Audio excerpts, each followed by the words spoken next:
আমরা ফরজ ইবাদতগুলোকে সর্বোচ্চ গুরুত্ব দিব ইনশাআল্লাহ। যেমন সবার আগে কি সালাত, এই একটাই বল, সালাত।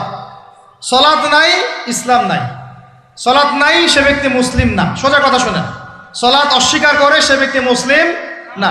নবীজি বলছেন মান তারাকা সালাতান মুতাআম্মিদান ফাকাদ কাফারা। কেউ যদি ইচ্ছা করে সালাতকে অস্বীকার করে ছেড়ে দেয় সে ব্যক্তি কি হয়? কাফারা, কুফরি করে।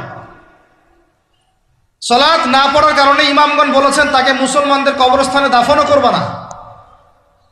কোন কোন ইমাম বলেছেন তাকে জানাজাও দিবা না।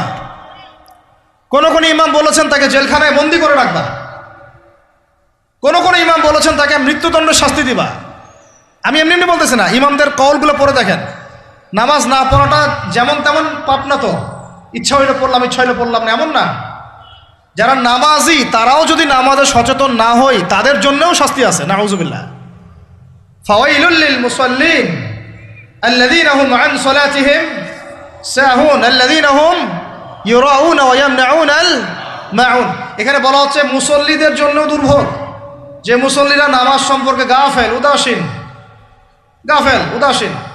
আবার যারা মানুষকে দেখানোর জন্য নামাজ পড়ে এবং এই যে ছোটখাটো সাহায্য করতে অস্বীকৃতি জানায়, সূরা মাউন পড়েন। তাহলে মুসল্লিদের জন্য গাফেলতির যদি শাস্তি হয় তাহলে যারা পড়ে না ওদের কি হবে বলেন? ওই যে ওই সূরাটা কি জানি নাম, মুজাম্মিল না মুদ্দাসির, হাফেজে কোরআন কে আছে, মা সালাকাকুম ফি সাকার।